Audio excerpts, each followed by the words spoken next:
Meus queridos amigos, minhas queridas amigas, sejam muito bem-vindos. E nessa contagem regressiva, eu vou só pedir para todo mundo deixar o microfone no mudo, né, para a gente evitar grandes interferências, porque nós vamos gravar esse encontro, tá? Então, eu estou aqui com o Oscar do nosso audiovisual. Tudo isso, fiquem tranquilos que esse esquenta que a gente teve vai tudo ser editado, tá bom, gente? Ninguém vai se comprometer, não, tá? Se eu soubesse disso, eu tinha feito a barba. Bota um avatar, é parte também. Gente, então vamos lá, contagem regressiva, né? Então, em 5, em 4, em 3, em 2 e 1. Então, vamos começar. Boa tarde a todas e todos. É uma alegria estar aqui com vocês nessa sexta-feira. Estamos abrindo o nosso 12º evento da série Encontros com a Medicina do Trabalho, aquilo que eu estou gostando de chamar de primeira temporada, porque a gente teve uma adesão tão grande que eu faço questão de pensar em outras, e as suas sugestões são sempre muito bem-vindas. Para quem ainda não sabe, eu sou Márcia Bandini, e junto com o professor Sérgio Roberto de Luca, da área de saúde do trabalhador, do Departamento de Saúde Coletiva da Faculdade de Ciências Médicas da Unicamp, nós damos as boas-vindas a todos os presentes aqui hoje, a quem também vai nos assistir depois, e mais especialmente a professora Elizabeth Costa Dias, que encerra com chave de ouro, com brilhantismo, essa nossa série. Eu realmente estou muito feliz de receber a professora Elizabeth, e também estou muito confusa de pensar em como que eu vou apresentar a professora aqui. Então, eu vou tomar a liberdade, correndo o risco de fazer alguns equívocos, de maneira bastante resumida e também injusta, né, apresentar aqui a professora Elizabeth, né, que tem 48 anos de experiência como docente do Departamento de Medicina Preventiva e Social da Faculdade de Medicina da Universidade Federal de Minas Gerais, e que durante esse período, né, se dedicou a inúmeras atividades que ela vai descrever aqui para a gente, mas principalmente no campo da saúde do trabalhador, né. A sua atuação tem sido no campo, no nível de graduação e também de pós-graduação, bem como no programa de especialização e de residência em medicina do trabalho, diversas atividades de ensino. Eu vou deixar a professora explicar um pouquinho melhor, mas não só na medicina, como também na escola de engenharia e de enfermagem. Ela participou do desenvolvimento do ambulatório de doenças do trabalho, do Hospital Universitário da Federal de Minas. Aí eu aqui, passando um perrengue com tantas atividades. Não, professora, né? Vou pular uma parte aqui que ela vai contar para a gente, mas assim, a professora também atua como pesquisadora da Escola Nacional de Saúde Pública, da Fiocruz, então acho que vai ter bastante coisa para contar aqui para a gente, né? E mais recentemente, aí eu acho que não é do currículo da professora, mas é algo que eu vou colocar no meu Lattes, tá? Que eu tive a honra de trabalhar ao lado da professora Elizabeth na Associação Nacional de Medicina do Trabalho, onde a professora foi diretora científica na gestão 2016-2019, tá? Eu só vou parar por aqui para não roubar tempo da professora, mas isso é só um menu degustação dessa carreira brilhante que a gente vai ter a alegria de conhecer hoje. Professora Elizabeth, realmente seja muito bem-vinda. Como nós fazemos com os nossos convidados, eu já lhe passo a palavra, fazendo duas perguntinhas fáceis, né? Conta um pouquinho para a gente como é que foi essa trajetória, como é que foram essas escolhas de vida que te levam para a docência e para a pesquisa, E conta um pouquinho aqui para os nossos convidados e principalmente para os nossos residentes que estão começando, o que é essa atividade, como é que é o seu dia a dia? Muito obrigada, Márcia. Boa tarde a todas e todos. É uma alegria para mim estar aqui com vocês.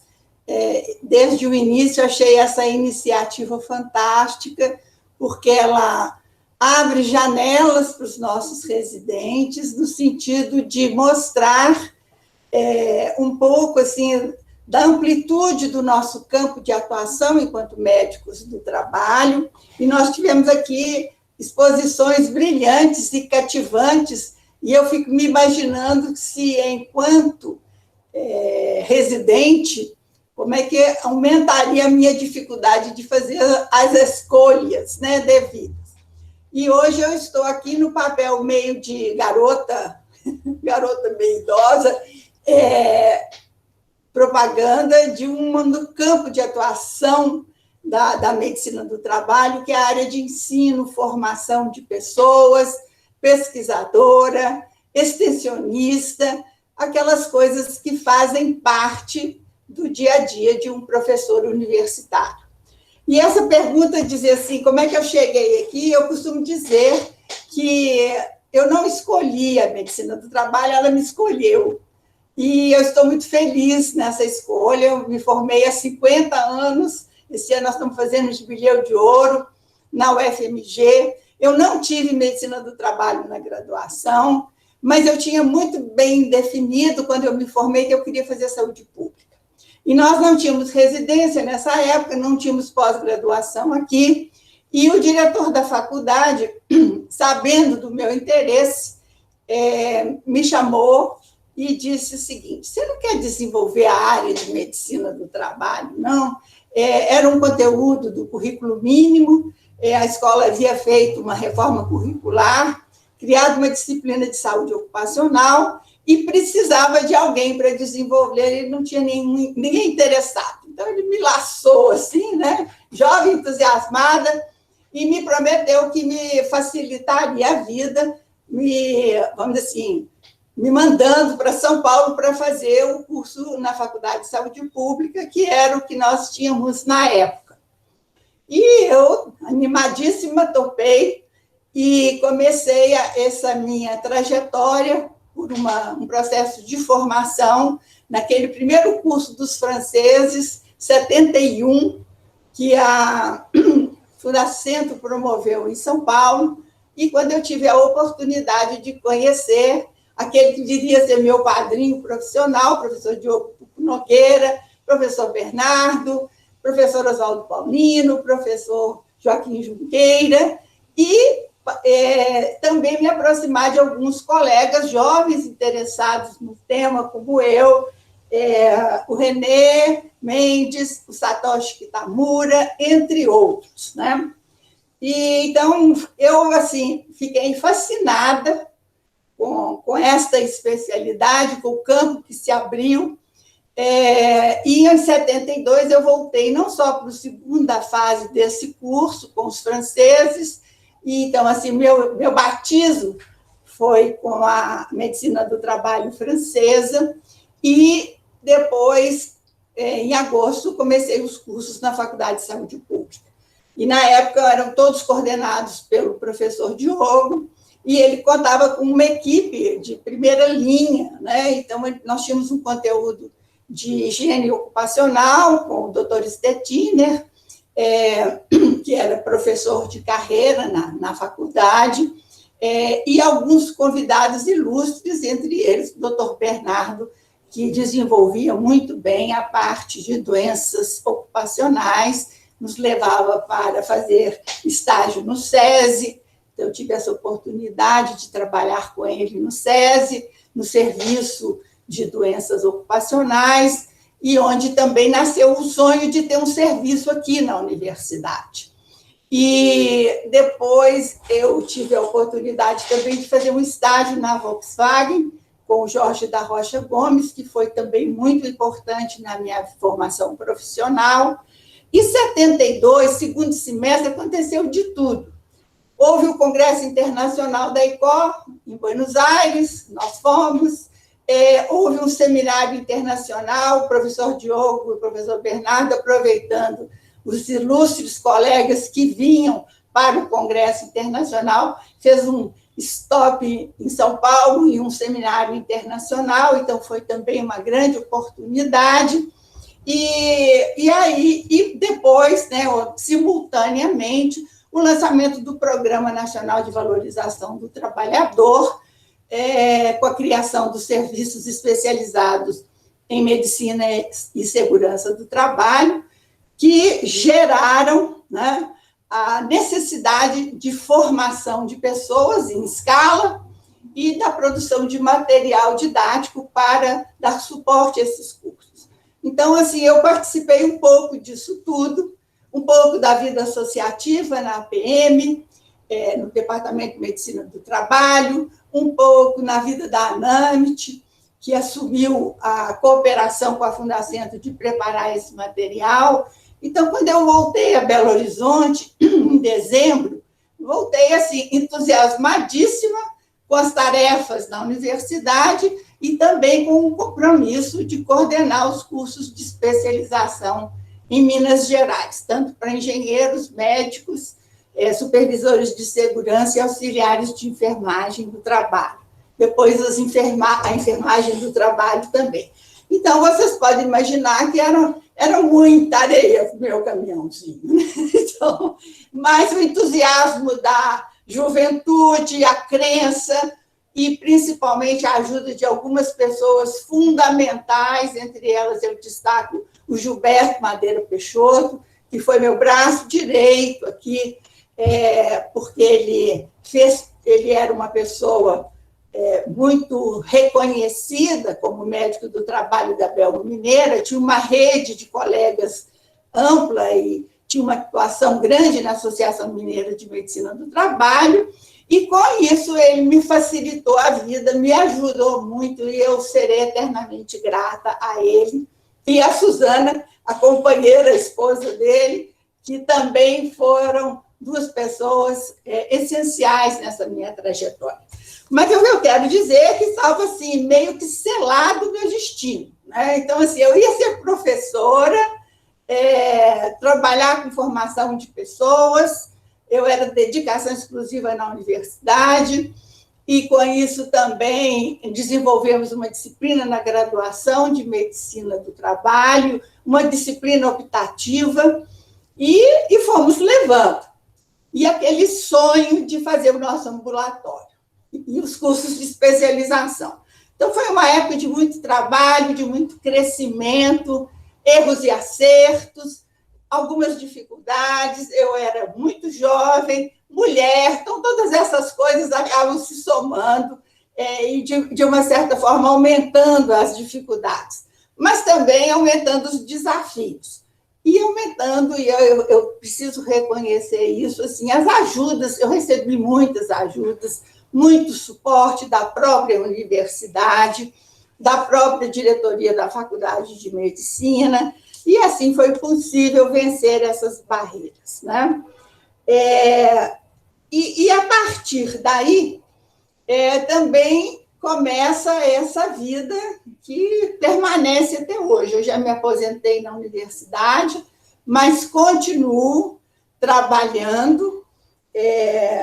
Hoje não tenho mais turmas na graduação, a minha última turma na graduação foi em 2015, porque a faculdade estava implementando uma reforma curricular com ênfase nas ações de atenção básica, e eu fiz questão de ir para a atenção básica para acompanhar os alunos e ver o que era possível fazer de saúde do trabalhador na atenção básica a partir da experiência vivenciada. Né?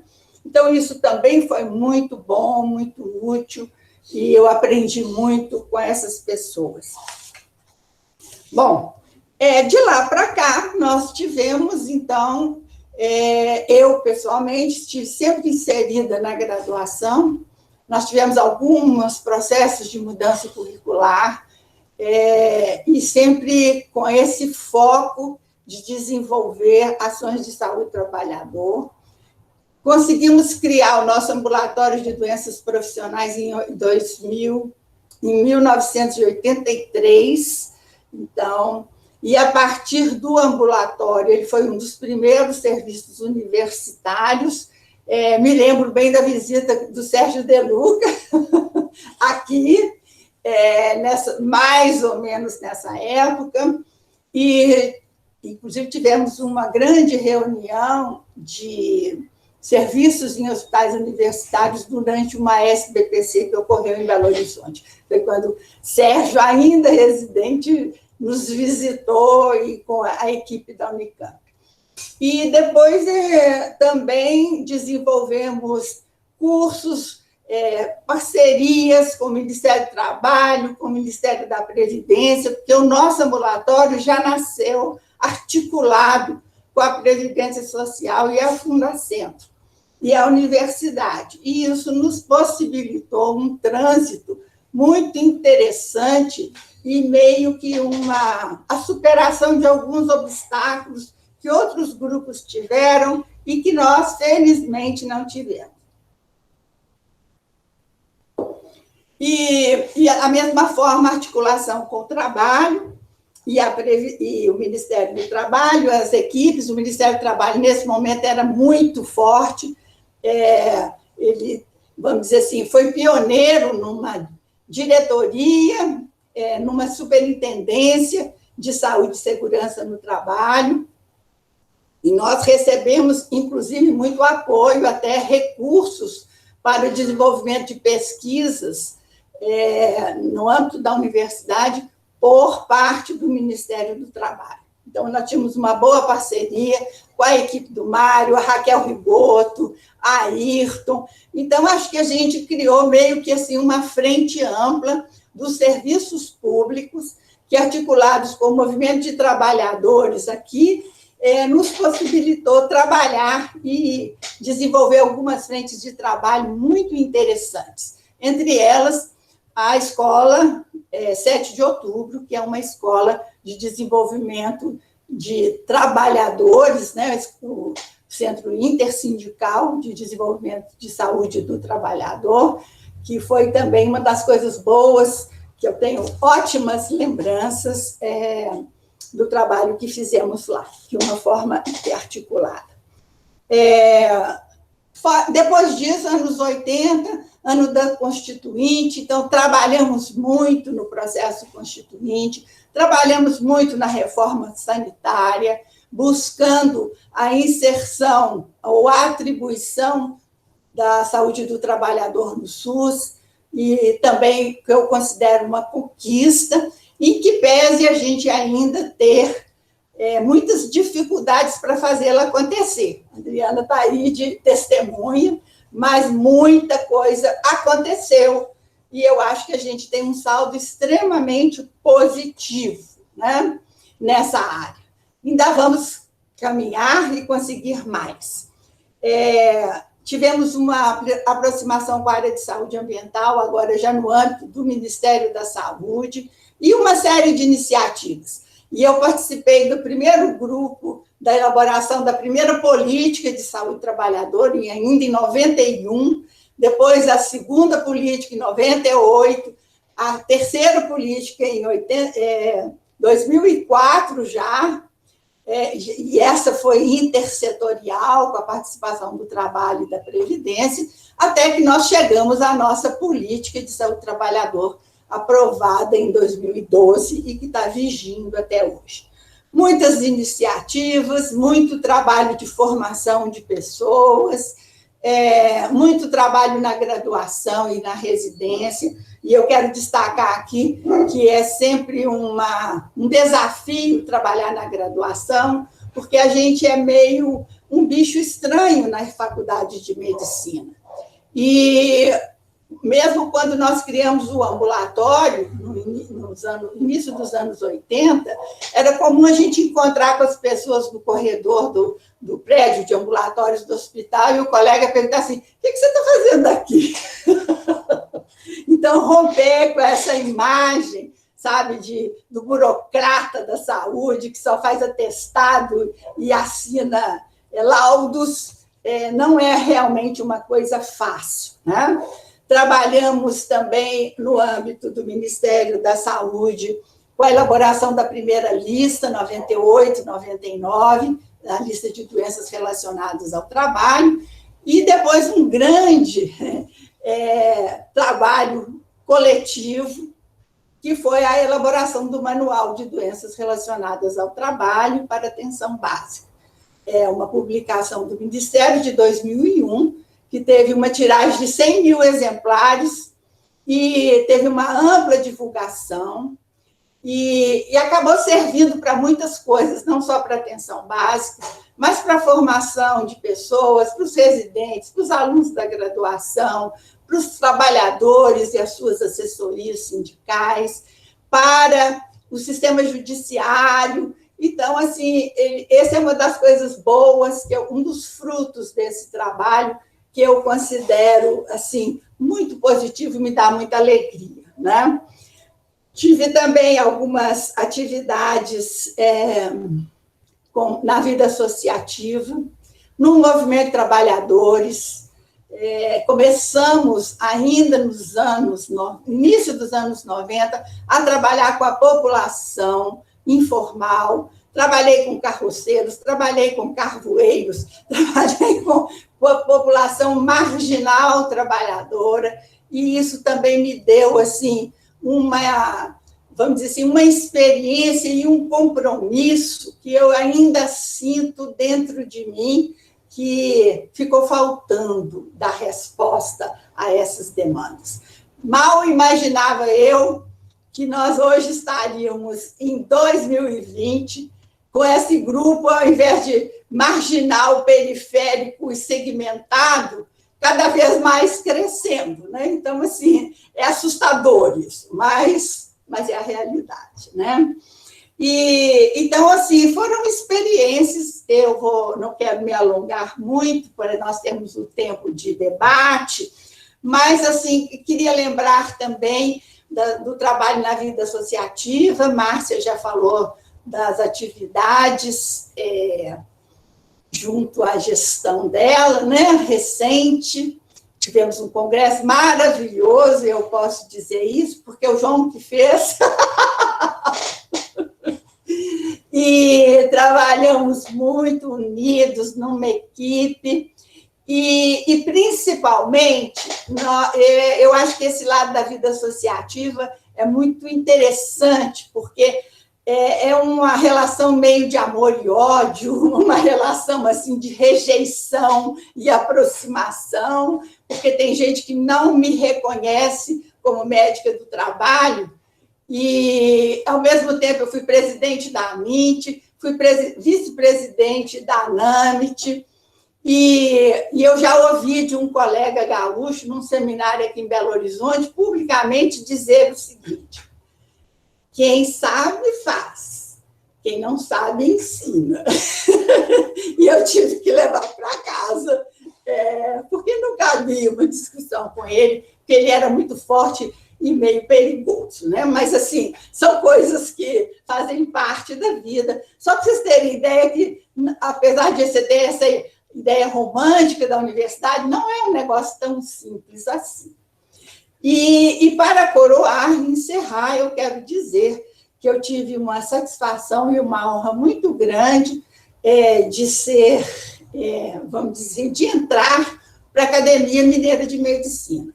Então, é um grupo muito seleto, são muito poucas as mulheres, eu ainda digo isso, né? Nós não somos nem 10% das cadeiras, e eu acho que foi um reconhecimento máximo para quem estranhava o que eu estava fazendo no hospital, que eu não era médica, que eu era uma burocrata. Então, assim, estar entre os pares de destaque na medicina em Minas Gerais. Então, eu quero dizer isso não para me vangloriar, mas para dizer que a nossa especialidade é linda, nós somos, antes de tudo, médicos, e que esse reconhecimento pode e deve vir para cada um de vocês, né? Eu acho só que nós somos médicos especiais, porque nós temos um campo de atuação enorme, nós fazemos uma síntese no nosso cotidiano entre o indivíduo e o coletivo, nós cuidamos desses grupos indistintamente, nós trabalhamos com o biológico do ultracelular e com o social mais macro que pode existir.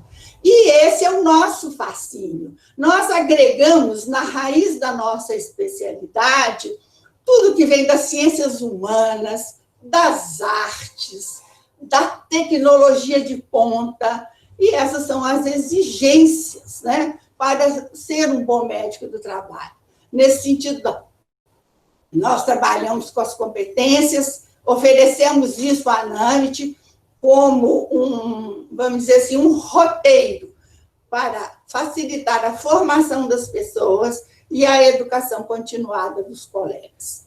E acho que nos últimos anos, nos últimos 15 anos, eu tenho me dedicado ao estudo e ao desenvolvimento de pesquisa, produção de conhecimento, textos, metodologias, inclusive o recente caderno de atenção básica, ao campo da atenção básica, porque enquanto a saúde do trabalhador não estiver na atenção básica plenamente, nós não podemos dizer que estamos no SUS. Isso, às vezes, incomoda um pouco as pessoas, mas eu acho que é uma verdade e eu tenho trabalhado muito nessa direção e nessa linha.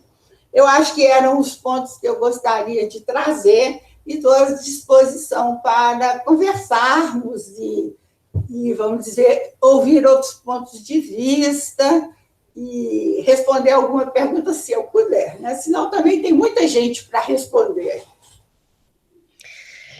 Professora Elizabeth,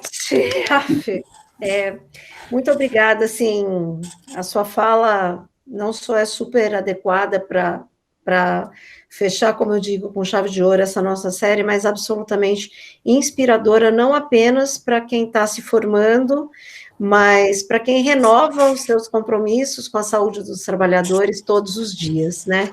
Muito obrigada mesmo. Sem mais delongas, né, eu já estou com 3 perguntas aqui, e estimulo as pessoas a participarem, fazerem mais perguntas. Fique à vontade se quiser também abrir o bate-papo, mas a gente tem uma primeira pergunta aqui do Rodolfo, que é R1 da Unicamp, que eu acho que é um pouco da angústia de todo residente sobre as competências, né?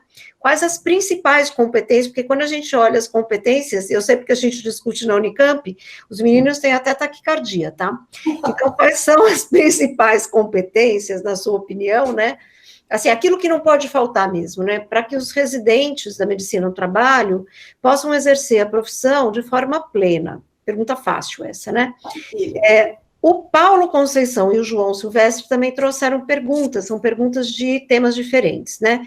O Paulo relembra aqui a questão da lista de doenças relacionadas ao trabalho, que foi aprovada pelo Ministério da Saúde e revogada no dia seguinte, né?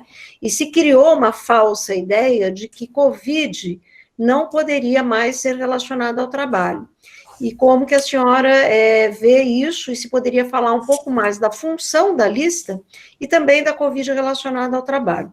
E para fechar e devolver, o professor João, que é da São Camilo, e que também esteve aqui conosco como um dos convidados dessa série, fala das dificuldades de realizar pesquisas no Brasil, né, principalmente relacionadas ao ambiente de trabalho no âmbito privado, tá? Qual seria a sua mensagem de estímulo? Ele já está dizendo que a mensagem tem que ser de estímulo, tá? Mas qual seria a sua mensagem para quem deseja desenvolver estudos no campo da saúde do trabalhador? Então, competências, lista / Covid, pesquisa. Só. Bom, vamos lá. Sobre as competências, eu acho que aquele diagrama que nós fizemos, e que eu acho que ele é difícil dizer, assim, o que é mais importante, né? Se vocês se lembram, ele é nucleado pela questão ética, e eu acho que esse é o maior desafio para o meio de trabalho, porque ele lida na corda bamba, né, de que entre interesses muito poderosos do setor produtivo e interesses da saúde e da vida dos trabalhadores. Então, assim, o desenvolvimento da competência moral, para nós, e eu sou partidária da ideia de que a competência moral vem um tanto da nossa formação, de casa, de família, mas ela pode ser aprendida também, e principalmente aprendida na forma de dar respostas aos conflitos. Então, eu acho que a primeira coisa que eu diria é isso. E, se for possível, eu resumiria as competências o seguinte: não podemos nos esquecer que somos médicos, sabe? Então, assim, muito bom ser gestor, muito importante ser gestor, muito importante fazer promoção da saúde, fazer outras atividades, vamos dizer assim, relacionadas à educação, à formação, ao estudo do trabalho. Não existe médico do trabalho que não conheça o trabalho, mas temos que ser bons comunicadores em qualquer circunstância, desde falar com o gerente, o presidente da República, quando é possível, até o trabalhador mais simples, e essa experiência que eu trouxe, por exemplo, dos carvoeiros, dos coletores de resíduos urbanos.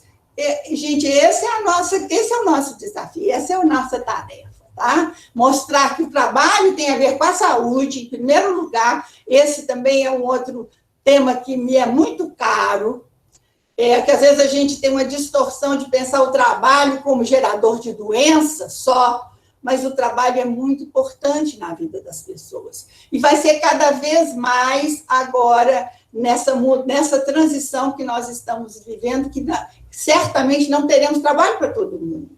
Então, o que é que a nossa sociedade vai criar para dar resposta a essa necessidade humana básica que é trabalhar? Não qualquer trabalho, mas o trabalho que nos insere socialmente e nos dá identidade, né? Então, eu não sei se eu respondi essa pergunta, isso aí dá margem a muita conversa, mas é o que eu penso fundamentalmente. Para o Paulo Conceição, meu querido, eu diria o seguinte, Paulo, eu não fiquei nem assim, no primeiro dia eu fiquei muito triste, sabe? Porque foram 2 anos e meio de trabalho perdidos, entre aspas, numa canetada do ministro. Depois eu pensei e falei assim, mas nós não podemos ficar tristes. Primeiro, dentro de tudo que está acontecendo. Segundo, a lista existe. A lista é um patrimônio, é uma conquista social. Ela não foi construída por Márcia, João, eu e mais 2 ou 3 ou 5 ou 15, 50 pessoas. Ela foi um processo social. Então, ela é essa conquista. Quem puder usar, usa. Quem não puder, quem puder defender, defenda. Ela é um norte. E norte a gente não perde. E sobre a Covid, eu acho que hoje nós temos acúmulo suficiente para o reconhecimento da Covid como doença relacionada ao trabalho, inclusive em base legal, até no Supremo. Então, acho que também, assim, vamos discutir muito, vamos sofrer muito, mas eu não acho que isso está em questionamento. Assim, sinceramente, digo isso de coração. Né? Em relação ao João, você quer repetir sua pergunta? Sobre a pesquisa, né, a produção. Eu acho que a minha avaliação é o seguinte: não é fácil. Não é fácil produzir, não é fácil produzir, especialmente nos setores tecnológicos mais avançados. Você pode até conseguir produzir, mas você é muito cerceado na divulgação dos resultados. Nós temos colegas, grandes pesquisadores, que podem relatar melhor as suas experiências. Eu vou citar aqui a professora Frida Fischer. Quer dizer, o que ela tem de estudo e vamos dizer assim, se eu relaciono isso com o que é possível divulgar, existe um um gap aí, um abismo. Agora, dizer também que não é possível, sabe, continuarmos assim. E a minha expectativa, já olhando mais esperançosamente, é que nós estamos entrando numa fase de tantas mudanças no trabalho que os próprios empregadores vão ter necessidade de conhecer melhor esses impactos. Então, isso aí vai ter que acontecer, não tem solução. E nós precisamos fortalecer os trabalhadores para que exijam a divulgação desses resultados. Então, acho que esse é um papel social da maior importância que nós temos, sabe? Não sei também se eu te respondi, mas é o que eu penso nesse momento. Professora Elizabeth, obrigada. Também gosto da ideia do que é o que eu penso nesse momento, porque também nos dá liberdade de reavaliar os cenários que a gente vive. A professora Vera Salerno, ela se reapresenta aqui, absolutamente desnecessário, né? Mas, assim, cara professora Beth, grande prazer tornar a ouvi-la. Aqui é Vera Salerno, ex-sereste de Campinas. Tenho estado muito amargurada, você tem companhia, tá, Vera? Tenho estado muito amargurada com as crescentes dificuldades do SUS, especialmente na saúde do trabalhador. Você vê alguma luz no fim do túnel? Talvez esses jovens aqui presentes possam ser essa luz? Vera, você já respondeu, né? Eu acho que esse sentimento eu vou dizer assim, ele não é recente, tá? Mas ele se agravou muito nos 2 últimos anos, né? 2 para 3 anos, esse desmonte de conquistas que eu acho que a gente não esperava que seriam tão facilmente atropeladas ou desconstruídas da forma como foram, e principalmente a questão do, vamos dizer assim, do desmonte da proteção social. Eu acho que, quando eu ouço falar em rever a Constituição, me dá até taquicardia, alergia, tudo que vocês podem imaginar de quadro agudo, porque realmente você fala, não, eu não tenho saúde, Elizabeth, não tenho a saúde, a alegria, o entusiasmo que eu tinha nos anos 80 para virar à noite, conversar, fazer reuniões intermináveis para conseguir chegar onde chegamos, né? Mas a minha esperança está nos jovens. Então, assim, quando eu vejo uma turma de residentes se dedicando à especialidade, em primeiro lugar, fazendo essa escolha. E aí eu volto a dizer, é muito importante a atuação nos cursos de graduação, porque é só a partir do curso de graduação que você abre essa perspectiva para o aluno. Ele não vai cair do céu sabendo que existe essa especialidade. E nós temos tido isso, vamos dizer assim, um aumento da demanda da medicina do trabalho e pessoas muito qualificadas. Então, elas são a minha esperança, tá? Agora, temos que criar mecanismos de passagem, mecanismos de suporte social, para que as pessoas também não desanimem. E eu acho que os exemplos da Covid, eles, para mim, são paradigmáticos. Eu acho que o exemplo o que a Covid trouxe de bom? A Covid trouxe algumas coisas muito boas. Eu acho que a valorização da saúde, a valorização do SUS. Eu acho que esse presidente só não conseguiu emplacar a proposta dele essa semana, porque é muito recente na imagem da sociedade a importância do SUS. Em outros momentos, talvez a gente não tivesse tido a resistência que nós tivemos, tá?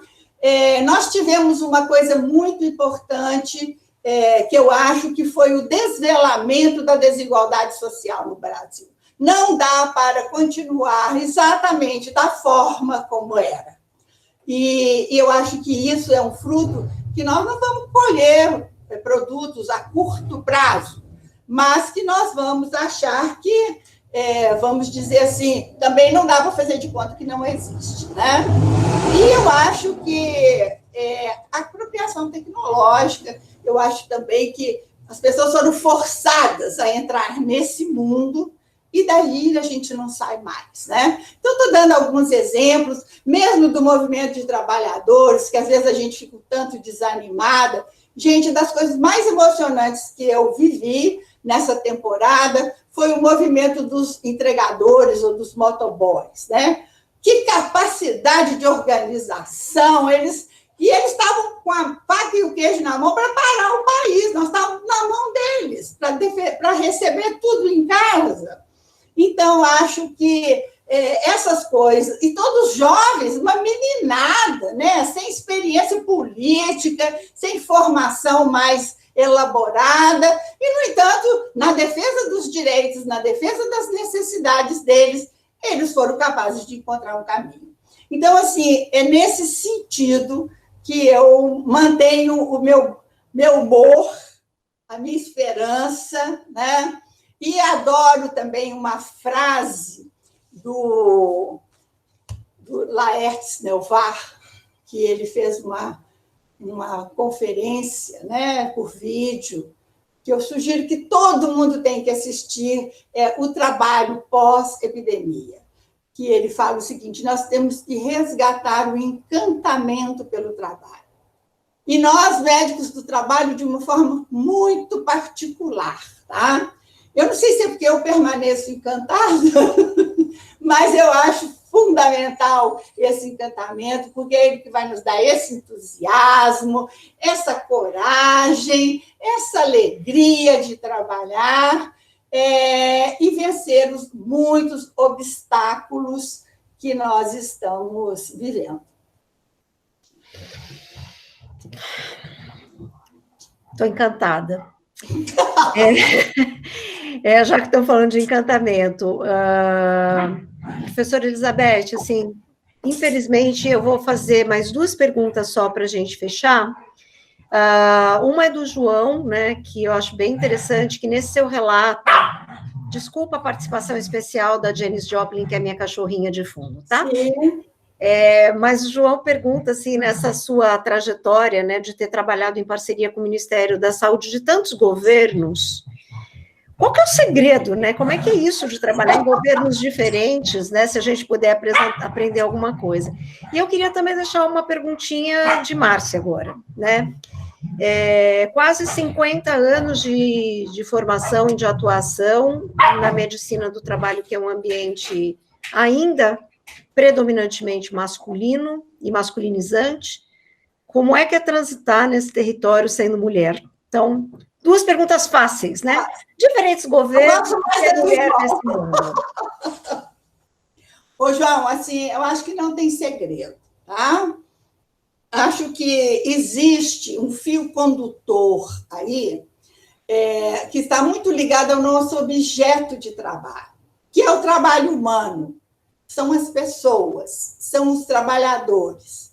E talvez por eu ter começado a minha vida profissional num ambiente muito desfavorável, que vocês podem imaginar o que foi estudar nos anos 60, formar em 70, trabalhar com um general, o primeiro deles, né, porque depois já trabalhei com outros também, e sempre num clima de muito respeito, e as dificuldades que eu tive não foram com eles, tá?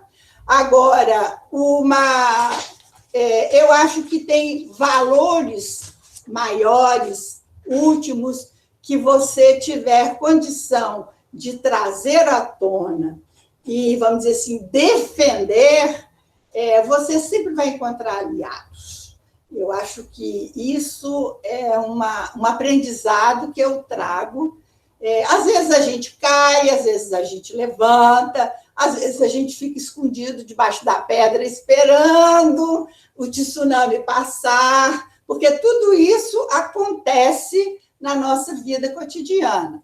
Mas eu acho que assim, o que nos guia, as nossas crenças e principalmente os nossos compromissos com o trabalhador, e eu diria essencialmente com a vida, é esse compromisso que nos garante passar por tantas dificuldades e por tantas diferenças como as que eu tenho vivido. Eu ainda vou escrever um livro, vocês vão ler e vão se divertir muito, porque o caso que eu contei aqui do colega gaúcho, eu tenho montes para contar para vocês, e também é muito diferente. Agora, e faço nisso uma ponte com a pergunta da Márcia, né? Não tem montes mesmo, né? Gostei, viu, Mário? Eu escutei isso também dele. Você estava lá, né? Não, eu escutei no outro encontro, lá em Vitória. Ele falou, quem sabe faz, quem não sabe dá aula. Falou isso para mim. Não. Bom, mas assim, falando com a Márcia, respondendo a Márcia, eu vou dizer o seguinte, existe sim uma discriminação, sabe? Eu acho que negá-la não vai nos facilitar a vida. Mas eu acho que também é algo que faz parte desse momento histórico e da vida, não adianta, né? Nós simplesmente ou chorar as pitangas, como dizemos aqui em Minas, ou então desistir. Eu acho que a gente, como em outros setores da vida, se a gente tem um norte, um objetivo e um compromisso, acima de tudo, a gente vai levando. Eu volto a insistir na questão da Academia Mineira de Medicina, que eu considero assim, uma aberração, né? Com todo respeito, eu estou falando isso aqui porque eu já falei publicamente lá. Né? Eu acho que quem vê hoje o universo de exercício profissional, se você ter em 100 cadeiras menos de 10, vamos dizer assim, membros titulares na academia, é muito grave, né? E é vamos dizer assim, quase um assinte. Mas também uma responsabilidade para as que estão abrir caminho para as outras, né? E eu acho que na medicina do trabalho a gente já conseguiu isso. Então, assim, eu vejo quadros, mulheres maravilhosas, trabalhando com muita competência na medicina do trabalho, conquistando seus lugares. Márcia foi nossa primeira presidente na Associação Nacional de Medicina do Trabalho, e em vários outros campos, né, de atuação. Dizer que é fácil não é, mas também não é impossível. E às vezes essa dificuldade dá até um gostinho melhor na conquista, né? Faz parte também.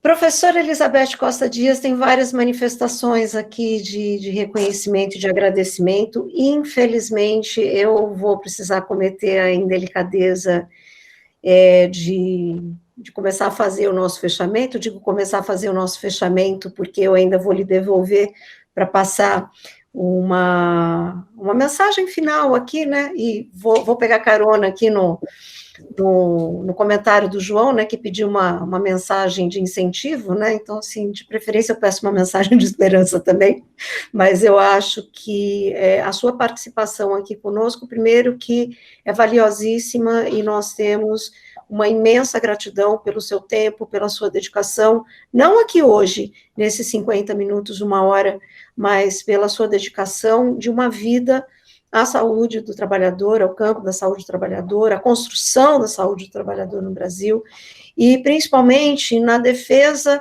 da medicina do trabalho, naquilo que ela tem de mais encantador, naquilo que ela tem de melhor, e naquilo que ela tem, sim, de poder de transformação que a gente acredita, e que é por acreditar que a gente está aqui nessa série e que continuaremos, né? A Sônia pede para repetir qual é o vídeo, é o trabalho pós-pandemia. Tarcísio reconhece e agradece a sua trajetória, a palavra encantadora vem surgindo em muitos momentos. Mário Parreiras agradecendo também pelo apoio e pelos ensinamentos, não apenas aqui hoje, mas em toda a trajetória de vida.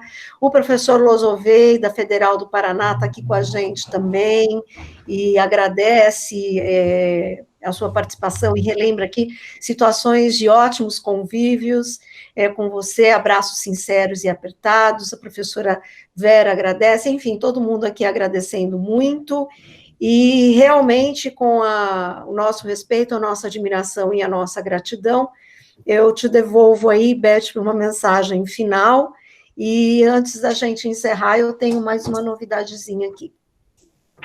Bom, vou ser bem breve, dizer que não desanimem.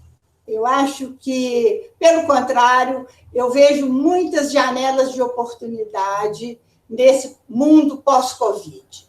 Eu acho que a Covid trouxe a confirmação de algumas questões a partir da ideia global do McLuhan, que se concretizou, né, na Covid. Eu acho que esse desvelamento da desigualdade, que não pode permanecer, e isso hoje soma uma parcela significativa da população, independente de credo, de status social, de país, de nascimento.